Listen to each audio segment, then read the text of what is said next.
All right, guys, check it out.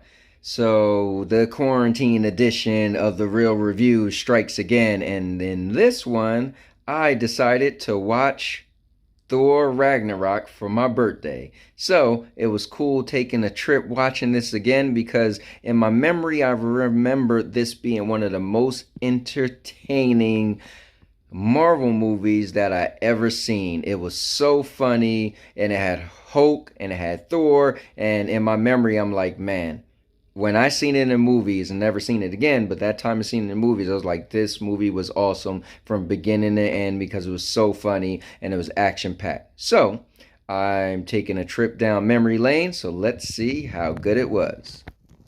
And now your mama knows.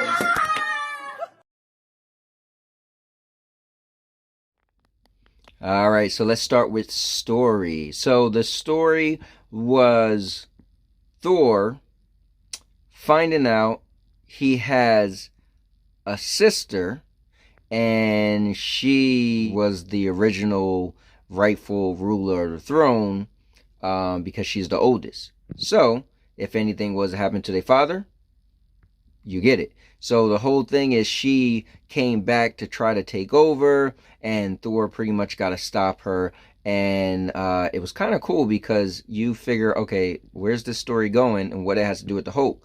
Well, you find Thor and the Hulk find themselves on this planet. And from the comic books, it was supposed to be Planet Hulk, but I guess they switched things up. But anyway, Thor and Hulk is on this planet. Hulk is the strongest person in these gladiator type games, and they meet up, and it was just cool to see Hulk and Thor team together to pretty much get off this planet and face Thor's sister.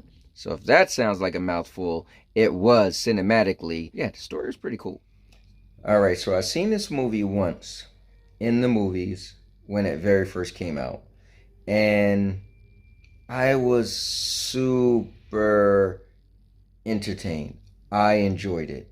So my expectations for this, I thought, was going to be well received. Now, this is something I always said about Thor Ragnarok.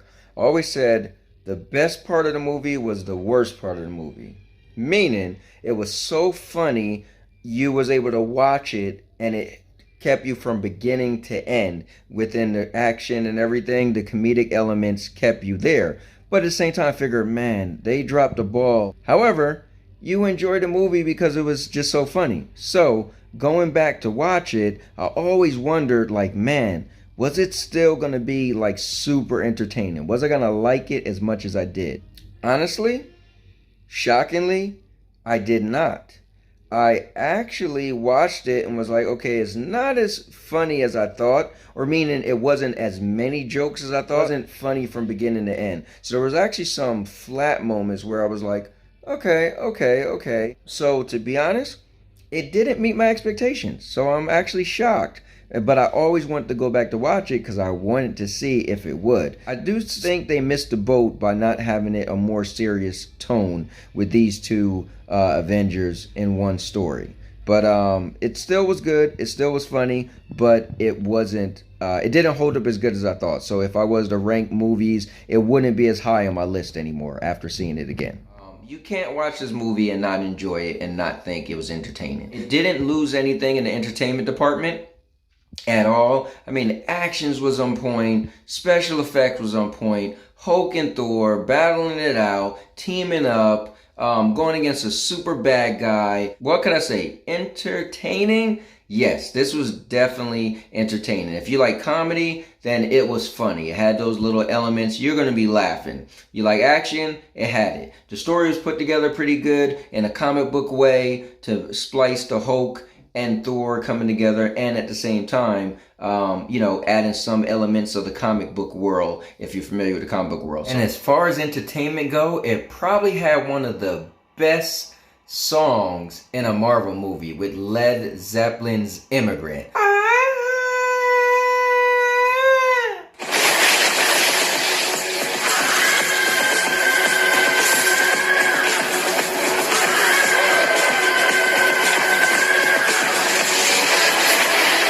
Yeah, man. Yeah. Entertaining, it definitely gets my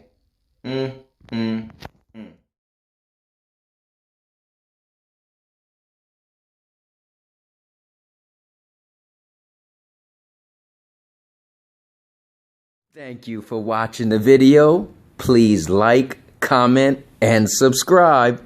And now, your mama knows.